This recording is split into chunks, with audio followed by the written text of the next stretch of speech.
Welcome everyone. Today we are going to take you deep inside the story of a man who didn't just build a bank, he built a system. A man whose name still lives in the world's most powerful financial institution, J.P. Morgan Chase. A man who once rescued the U.S. economy not with force, but with confidence and cash. He had no official title, no political position, yet he held more influence than many presidents. This is not a story of praise or hate.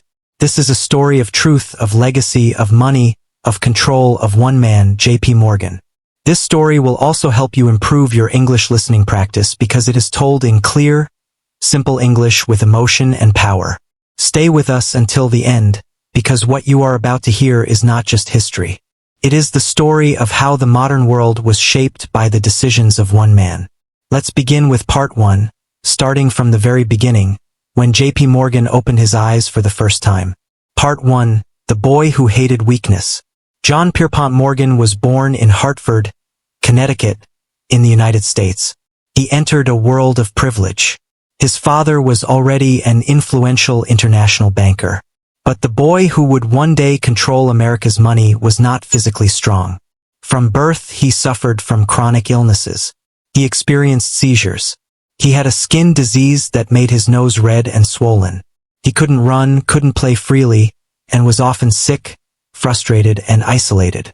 His mother was loving but strict. His father had no patience for weakness. He believed that one must be disciplined or be forgotten. This belief was pushed onto the young Morgan from the start. While other children played sports, Morgan was reading financial records, learning currencies, and memorizing market information. At a young age, his father sent him to advanced schools, including one in Germany. He didn't just learn math, he learned global finance, foreign languages, and how money shapes nations. While other boys dreamed of adventure, Morgan dreamed of controlling systems. He once said, "I don't want a hobby. I want a kingdom." When he was still a young man, he began working in New York City at a banking firm that represented his father's company. From his very first day, he was surrounded by conversations involving enormous deals, international trade, risky investments, and powerful people. Morgan didn't simply listen, he studied everything. He learned how fear and confidence moved markets. He learned that numbers stay honest, but people do not. Most importantly, he discovered that in finance, real power does not come from having money, but from making others believe that you are the only one who can save them. His personality was cold, sharp, and calculated. Even at a young age, people said his presence was powerful. He had a commanding voice and intense eyes, and his appearance alone intimidated many. He walked into rooms as if he owned them. He hated weakness, indecision, and anything less than perfection. His clothes were flawless, his cigars imported, his watches precise, and his beliefs unshakable. During the American Civil War, Morgan fought his own battle, the battle of reputation. He made his first controversial move. He bought a large batch of rifles from the government at a low price and sold them back at a much higher price. Many saw this as greed and betrayal. Whether it was ethical or cruel, we will not judge here. But this deal gave Morgan his first true reputation. The man who knew how to make the system work for him. The rise of the empire, Drexel, Morgan and Company. After the war, Morgan partnered with Anthony Drexel of Philadelphia to form Drexel, Morgan and Company. This was more than a bank, it was a power base. It quickly became the most influential private banking house in America. Morgan invested in railroads, steel companies, electric companies, and telegraph firms. But he didn't simply invest, he took control. If a business was failing, he stepped in, fired weak managers, replaced leadership, and rebuilt the company in his own structure. This practice became known as Morganization. Fix it the Morgan way or let it die. And it worked. Morgan saved railroads, banks, and industries from collapse. But each rescue made him even more powerful. His philosophy was simple. Never invest in a business, invest in the person who runs it. And if that person is weak, replace them. He disliked competition, chaos, and instability. He believed in one strong leader at the top, himself. The man behind the power. Morgan married Amelia Sturgis, the love of his life. But only a short time after their marriage, she died of illness. Morgan was devastated and never emotionally recovered from this loss. He remarried later and had children, but the happiness he once hoped for never fully returned. He hid his pain behind money, business, and power. Meanwhile, his lifelong skin disease worsened, and he grew extremely self-conscious. He avoided photographs, which is why very few pictures exist of him smiling. The king of railroads. In the late 19th century, railroads were the lifeblood of America. They carried people, steel, coal, cotton, everything that powered the nation. But too many small railroad companies were fighting one another, losing money, and pushing the entire system toward collapse. Morgan stepped in. He didn't only lend money, he reorganized entire industries. He forced peace between competitors. He merged weak businesses, replaced corrupt executives, and imposed strong leadership. One of his most famous interventions took place during a meeting known as the Albany Meeting. Two railroad giants were about to destroy each other through price wars. Morgan invited both sides onto his luxurious yacht, locked the doors, and calmly told them, "You will either cooperate or you will both fail." Hours later, the conflict ended, peace was restored, and Morgan became the uncontested ruler of the American railroad system. By the end of this era, he controlled the majority of railway lines in the United States, meaning one man guided most of the country's transportation system. But Morgan wanted more. He expanded into electricity, telegraphy, steel, and banking. He helped finance Thomas Edison's electric company and later merged it into what became General Electric, one of the most influential corporations in the world. Morgan was no longer just a man. He had become a machine of capital. The panic and the call for a savior. Near the end of the century, America faced one of the worst financial crises in its history. The stock market collapsed. Banks failed. Citizens panicked. Even the U.S. government was running dangerously low on gold. The dollar, which depended on gold for its value, was losing public trust. If gold reserves fell any further, the currency would collapse, and with it, the nation. The president at the time had no solution, so he called one man, J.P. Morgan. On a cold February morning, Morgan walked into the White House not as a guest, not as a servant, but as a savior. He told President Cleveland, "I will give you the gold you need. In exchange, I want a private bond sale with interest." This was not charity. This was a deal. Morgan rescued the economy and earned a massive profit from doing it. Very soon, gold reserves were restored. The dollar regained its strength, panic faded, and one message echoed across the nation. When the government fails, J.P. Morgan will fix it. But he will never do it for free. Some newspapers were shocked.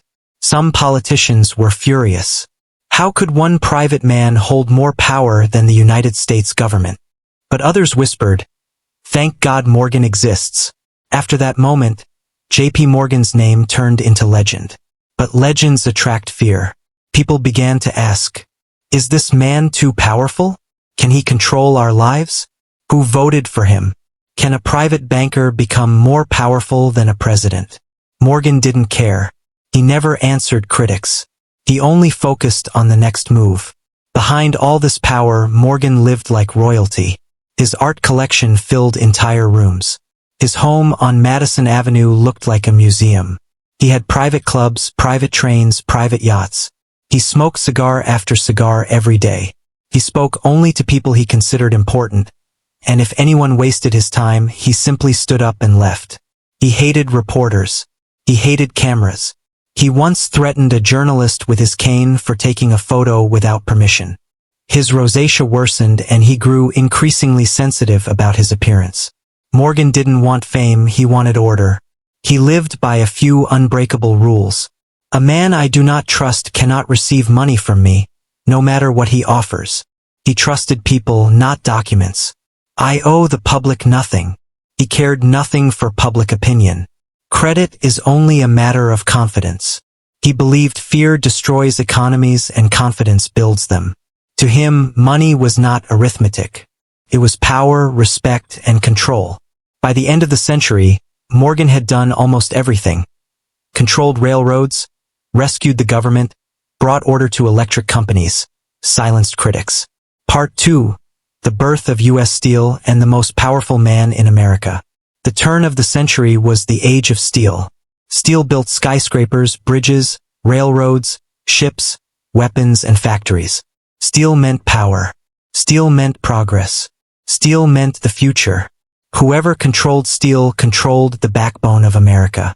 And one man ruled steel, Andrew Carnegie. Carnegie was a Scottish immigrant who rose from poverty to become an industrial giant. Emotional, proud, full of energy, charismatic, beloved by workers, devoted to giving away his fortune. He wanted to be remembered as a good man. Morgan was his opposite. Cold, controlled, silent, uncomfortable with fame, devoted not to charity but to order, power, and stability. They were opposites in every way, and opposites rarely join forces. But history was about to bring them together. By this time, Morgan had reorganized railroads, electricity, banks, and countless industries. His influence had grown to a level no private citizen had ever reached. But one thing stood in his way: Carnegie Steel. Morgan knew he could never dominate American industry unless he dominated steel. Carnegie, however, feared nothing, not even Morgan. When reporters asked Carnegie if he would ever sell his company to J.P. Morgan, Carnegie laughed and said he would never hand his empire to someone else. The public loved it. Carnegie looked like the friendly giant. Morgan looked like the hidden power behind the curtain. But Morgan understood something deeper. Carnegie's empire was the final barrier preventing him from completing his vision. Morgan wanted to create something the world had never seen before. A corporation larger than any business in existence. A single steel empire uniting dozens of companies under one command. And to build it, he needed Carnegie Steel. Smaller steel firms came to Morgan for help. They needed protection. They wanted stability. They said, "Bring us together. Make us strong. But we cannot challenge Carnegie without you." Morgan knew his moment had come. He organized steel companies. He prepared financial plans. He studied every piece of Carnegie's empire. Then fate intervened. Carnegie took a long trip to his homeland. During that journey, he wrote a simple note with the price he would accept for his entire steel empire. A price so high no ordinary man would dare consider it. Carnegie handed the note to his business partner, Charles Schwab, and said, "If Morgan agrees, I will sell." It wasn't a negotiation, it was a declaration. Schwab traveled back to America and met Morgan in his private library. Morgan sat quietly as Schwab handed him the note. Morgan read it, looked up, and said only, "Tell Mr. Carnegie I accept." No argument, no discussion, just a quiet agreement between two of the most powerful men in American history. And with that, Carnegie became one of the richest men in the world. Morgan became something even greater, the master of America's steel backbone. Morgan merged Carnegie's empire with dozens of other steel firms and created a new giant, United States Steel Corporation, known as U.S. Steel. It became the first corporation of its kind. Larger, richer, and more powerful than many nations. U.S. Steel employed hundreds of thousands of workers, controlled a massive share of America's steel supply, and shaped the infrastructure of every major city. Bridges, ships, buildings, and railroads all carried Morgan's influence. And there he stood silent, calm, unseen by the crowds, yet ruling the largest financial empire the world had ever known. Newspapers wrote, "A new king rules America. Is Morgan more powerful than the government? No private man has ever controlled so much. This is the age of the Morgan Empire." Some said Morgan saved industries. Some said he was too powerful. Some said he was dangerous. Some said he was a genius. Morgan never cared. His mission remained the same: create order, build stability, eliminate chaos. U.S. Steel was proof he could do it. Morgan never visited the steel mills. He did not walk near furnaces or watch the sparks fly. His work was different. He controlled the managers, the boardrooms, the financial plans, the expansions, and the competition. He believed one truth: a leader should be above the noise, not inside it. He let experts run the factories. He ran the system. Morgan's personal world was complicated. His face was heavily disfigured by rosacea, which made him intensely private. He refused to be photographed unless absolutely necessary. He lived surrounded by art, books, and rare jewels. He bought medieval tapestries, paintings, and manuscripts. His home was filled with treasures like a European royal palace. He traveled across Europe collecting unique objects and surrounded himself with the world's best advisors. He spent hours each day reading letters, financial reports, and personal notes. In many ways he lived simply, but in others he lived grandly. He ate quickly, spoke in short sentences, hated crowds, hated noise, and loved silence and control. But more than anything, he loved order. His mind needed structure, his world needed discipline, and his companies needed organization. That was why so many businesses trusted him. As his industrial empire grew, especially as the steel industry became unstoppable, people grew uneasy.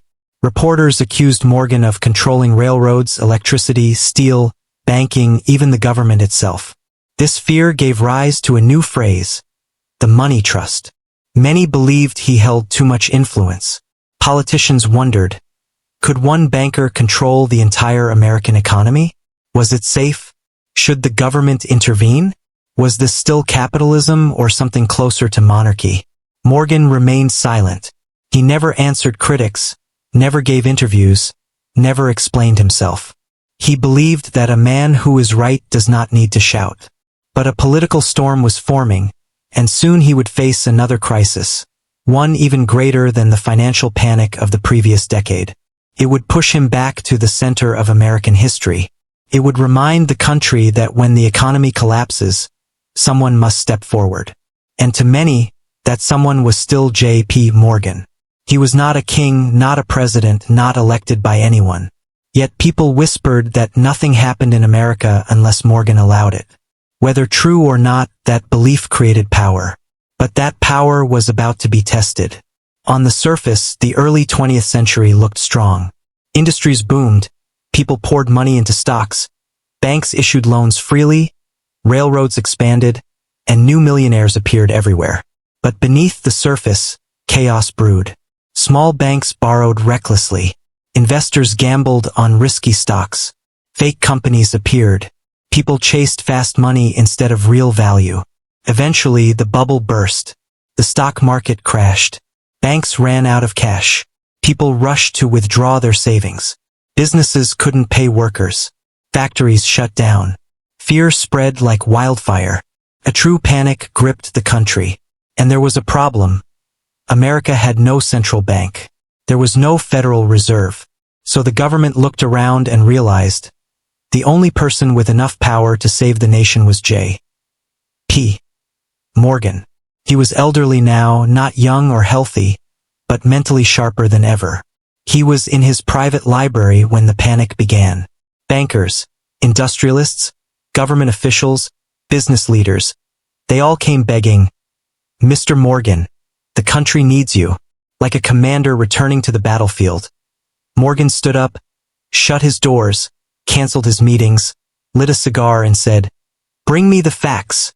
He turned his library into a war room and gathered experts, accountants, lawyers, bankers, and CEOs. Chairs were arranged in circles, financial statements were spread across tables.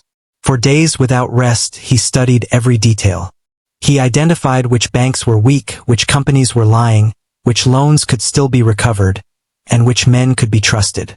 Once he understood the situation, he acted. One evening, he summoned all the top bankers in New York to his library.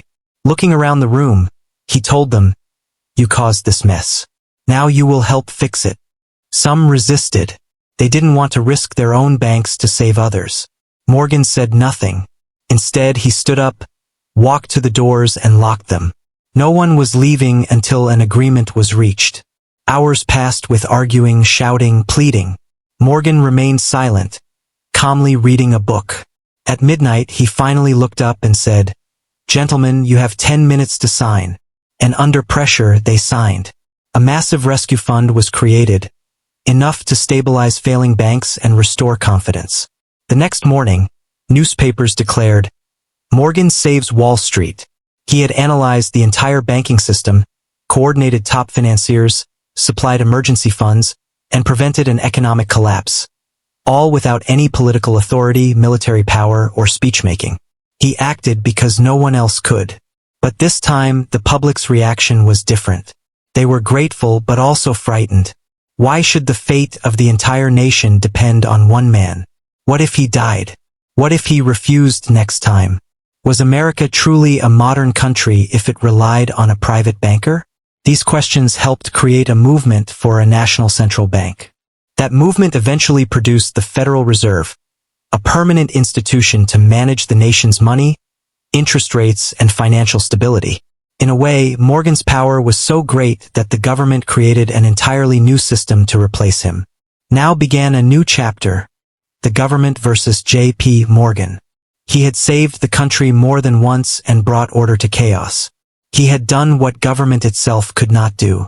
He had become more than a man. He had become a system. But America was changing. Reformers were rising. Public opinion was shifting. And for the first time, the government began asking whether any individual should possess such influence. This chapter of his life was not about building, it was about defending. As he grew older and more worn down, he faced public scrutiny, political attacks, and a slow erosion of his empire. A new president, Theodore Roosevelt, arrived in Washington with energy and determination. He set out to fight corruption and break the trusts, massive corporate combinations that dominated American industry. And Morgan, once untouchable, was suddenly in the government's crosshairs. Like Morgan's vast steel empire and the dominance of Standard Oil, his railroad trusts had become symbols of overwhelming corporate power. The public increasingly believed that these enormous companies were too large, too influential, and unfair to ordinary people. At the very top of that list stood the name of J.P. Morgan. Not long after Morgan had rescued the nation during the Great Financial Panic, the same country turned around and said, "We want to break your empire." And the attack came swiftly. To understand what happened, we must go back slightly. Early in the century, Morgan had made another enormous move. He helped create a new railroad giant known as the Northern Securities Company. It combined several major rail lines across the northern regions of the United States, giving it dominance in that part of the country. The company was immense, and under the laws of that era, entirely legal. But President Theodore Roosevelt didn't care. To him, Northern Securities was a monopoly, a dangerous concentration of power. He sued Morgan's company under a new antitrust law, marking the first time the United States government had ever directly challenged a business titan of Morgan's stature.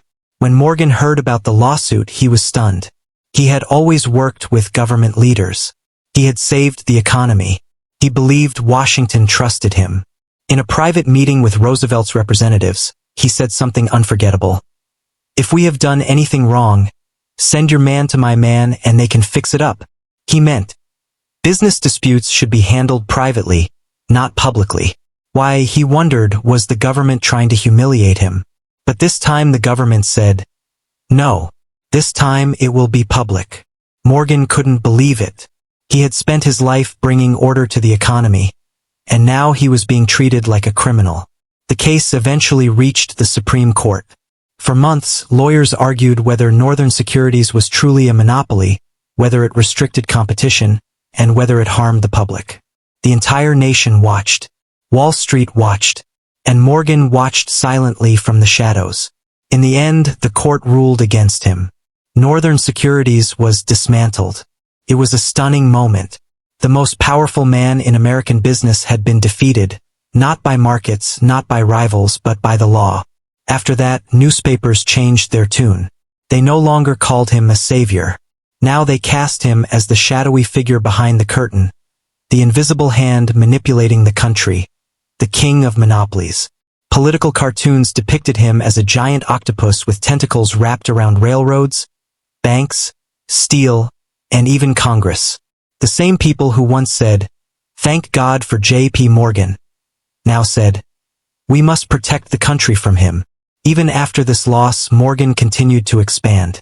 He reorganized his companies, invested in new industries, and pushed outward into Europe and Latin America. He helped finance enormous public works such as canals and global shipping networks. He still maintained powerful stakes in his great industrial and financial enterprises. Yet something inside him had begun to change. He was older, weary, and less interested in constant battles. He had spent a lifetime building an empire, and now he spent his time defending it.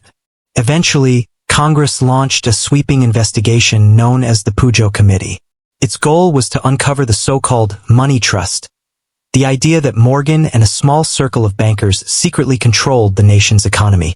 And for the first and only time in his life, J.P. Morgan was summoned to testify before Congress. He arrived as an aging man, slower, heavier, still imposing but clearly worn by time. In the crowded hearing room, surrounded by lawyers and reporters, Morgan answered questions calmly. At one point he was asked, "Is it not true that banks lend money based on property and assets?" Morgan replied, "No, sir. The first thing is character." Before anything else, he insisted, a banker must ask, "Is this man honest? Can he be trusted?" The room was stunned. Morgan wasn't speaking just about banking, he was describing his philosophy of life. But the public no longer cared. They wanted reform.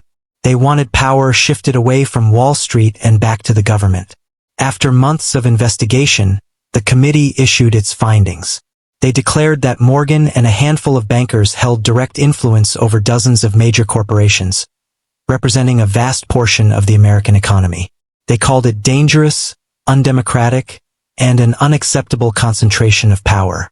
Their recommendations led directly to sweeping reforms.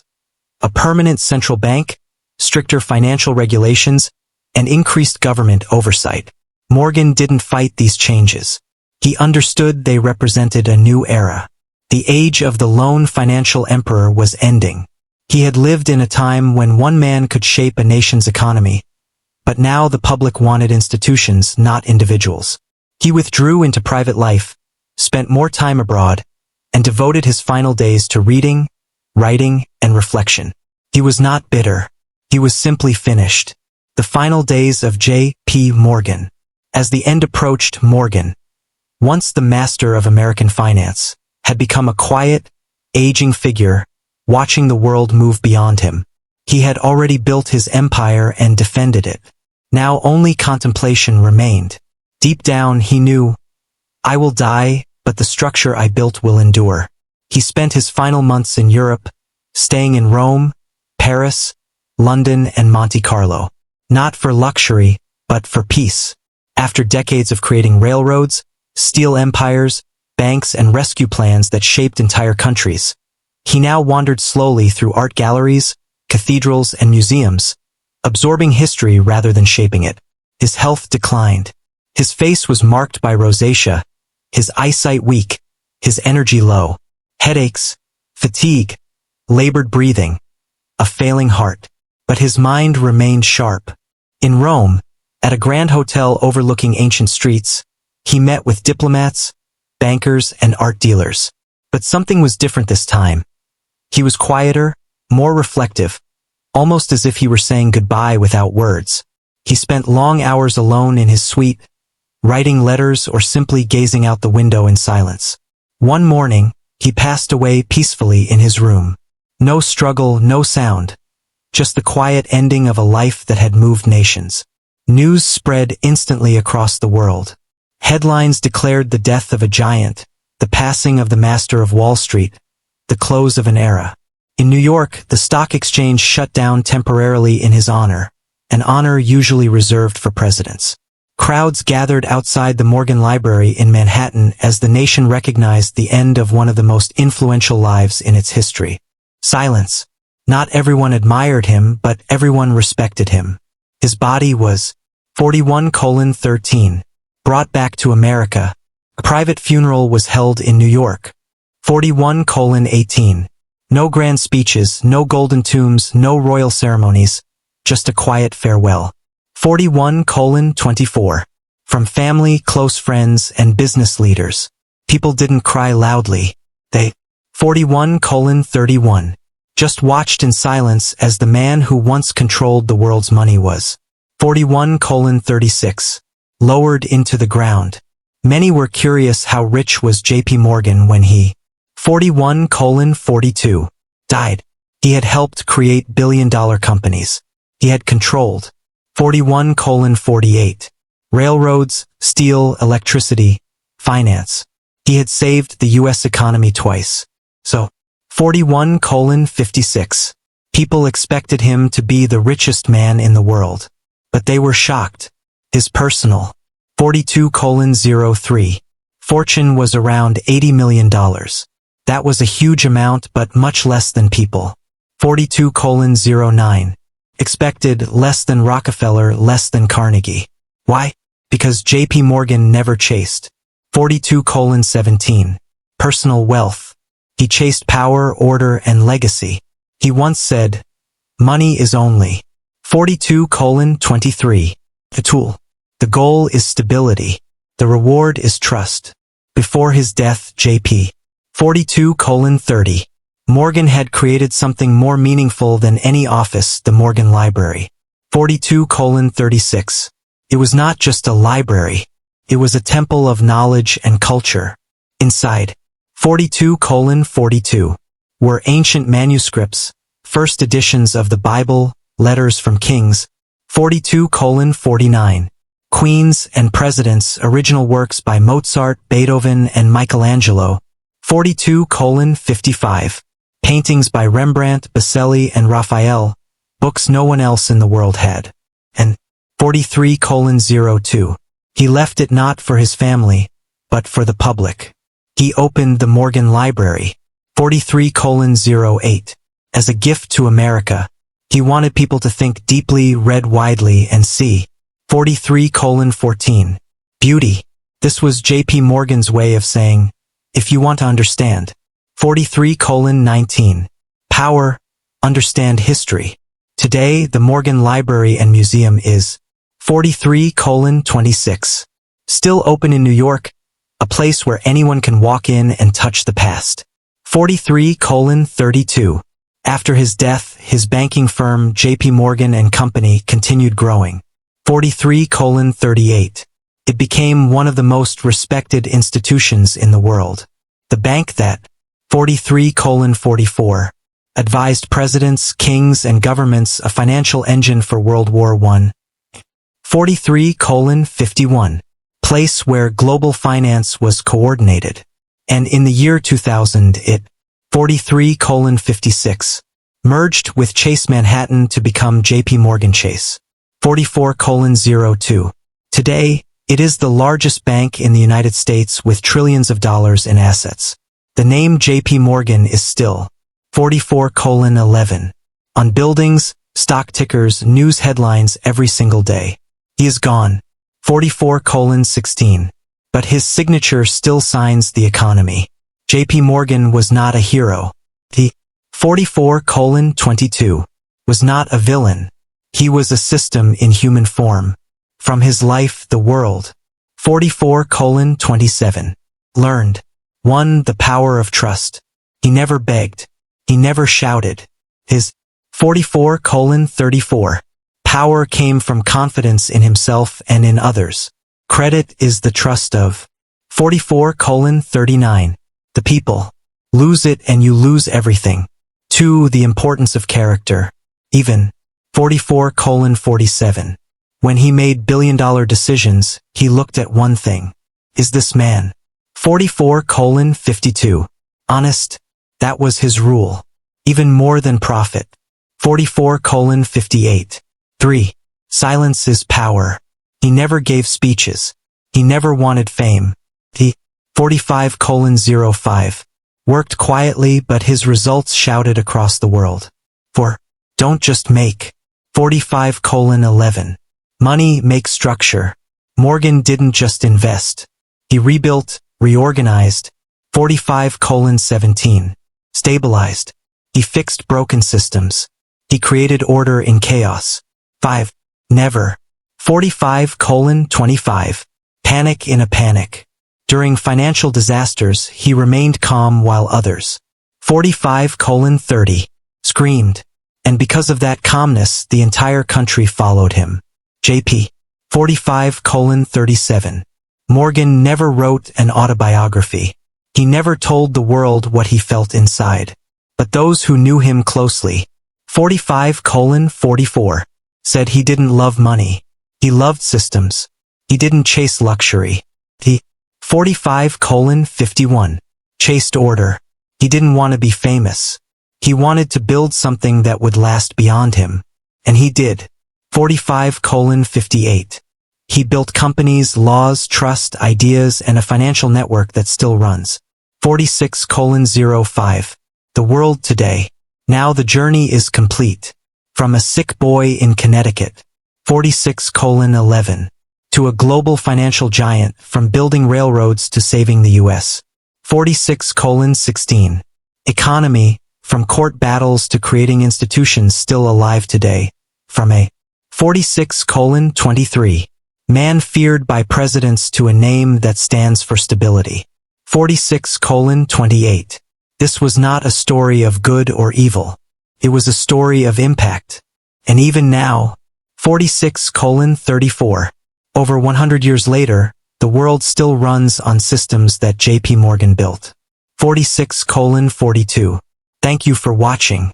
If this story inspired you, helped you learn English, 46:48, or made you think deeply, subscribe to our channel, share it with 46:54, someone who needs to hear it. And remember this, 46:59, you don't need to be loud to be powerful. You don't need to be perfect to be. 47:05, remembered, you just need to build something. 47:10, that lasts.